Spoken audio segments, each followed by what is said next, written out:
আসসালামু আলাইকুম। আচ্ছা, আপনাদের কি মনে হয় সমন্বয়কদের সাথে কি ইলুমিনাতির কোনো সম্পর্ক আছে? ব্যাপারটা হাস্যকর শোনাতেই পারে, কিন্তু ইলুমিনাতিটা কি আসলে? সোফার আপনারা জানেন ইলুমিনাতি হচ্ছে গুপ্ত একটা সংঘ, যারা আসলে বাবারও বাবা টাইপ আর কি, এই ধরনের মানে পুরো ওয়ার্ল্ডের নিয়ন্ত্রণ তারা চালায়। ব্যাপারটা এরকমই প্রচলিত আছে। তবে ইলুমিনাতির মূল যে কার্যক্রম সেটা হচ্ছে মানুষকে বিভাজিত করে রাখা। তাহলে প্রশ্ন উঠতেই পারে যে তাহলে কি সমন্বয়কদের সাথে ইলুমিনাতির কোনো সম্পর্ক আছে? ব্যাপারটা এখনও জানি না।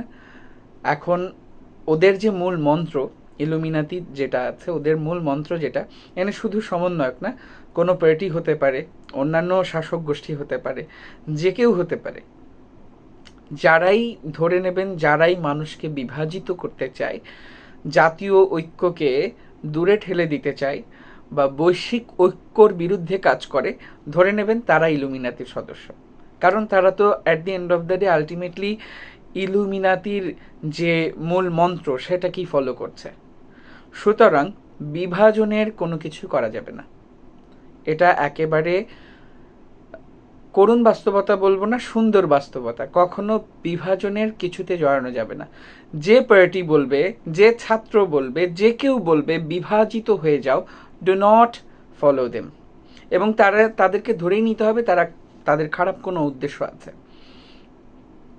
এখন বিষয়টা হচ্ছে, তাহলে বিভাজিত যদি না হই, তাহলে আওয়ামী লীগের সঙ্গে কি একসঙ্গে থাকা যাবে? না। তাহলে যারা অপরাধ করছে, সন্ত্রাসী কার্যক্রম চালাচ্ছে, চাঁদাবাজি করছে, তাদের সঙ্গে একসঙ্গে থাকা যাবে? না, তাদের সঙ্গে একসঙ্গে থাকতে হবে না। একটা কথা বলেছিল কোনো একজন গুরুত্বপূর্ণ ব্যক্তি যে আসলে শয়তান এরা ঐক্যবদ্ধ থাকে এবং ভালো মানুষ এরা আলাদা আলাদা থাকে বলেই সমস্যা। এজন্য ঐক্যের ডাক দিতে হবে এবং ভালো মানুষদের ঐক্যের ডাক দিয়ে ভালো মানুষদের ঐক্যটা থাকতে হবে।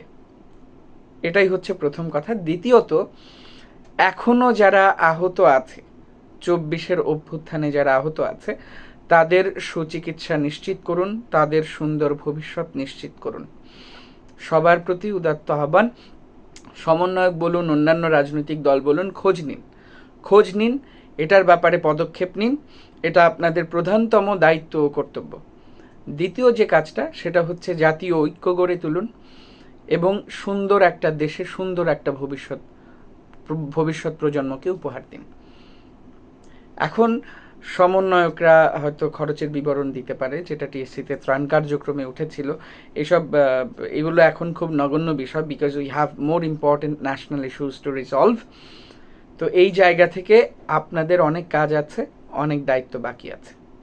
ঠিক আছে? এখন নতুন হয়তো রাজনীতি আসবে দেশে, নতুন যা কিছুই আসুক, বিভাজনে জড়াবেন না। ভালোদের ঐক্য গড়ে তুলতে হবে, ভালোদের ঐক্য গড়ে তুলতে হবে। এবং ক্রেডিট নিয়ে যে ঝামেলাটা শুরু হয়েছে, এক পক্ষ স্লোগান নিয়ে কথা বলছে যে এই স্লোগান তারা করেছে, আর এক পক্ষ বলছে এই স্লোগান তারা করেছে। সবাইকে বলবো, ইতিহাস বিকৃত করা যাবে না। যার যোগ্য কৃতিত্ব, যার যোগ্য যেই কৃতিত্বের প্রাপ্য, তাকে সেই কৃতিত্বটুকু এবং সম্মানটুকু দিতে হবে, আপনারা দিতে বাধ্য। এই ক্রেডিটখোর রাজনীতি করা যাবে না।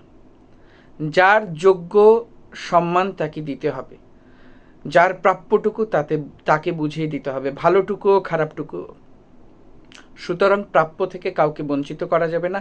ক্রেডিট খেলার রাজনীতি খেলা যাবে না, যেটা আওয়ামী লীগ খেলতো। এবং এই স্লোগান বলে বিভাজন করা যাবে না। ঠিক আছে? যার যতটুকু প্রাপ্য, যে যতটুকু অংশীদারিত্বের প্রাপ্য, তাকে ততটুকু অংশীদারিত্বের প্রাপ্যতা অনুযায়ী বুঝিয়ে দেওয়া হোক। এই জায়গাগুলো খুবই ক্ল্যারিটি আছে সম্পূর্ণভাবে, সেটাতে নতুন করে বলার কিছু নেই। আই হোপ আপনাদের বিষয়গুলো মাথায় থাকবে।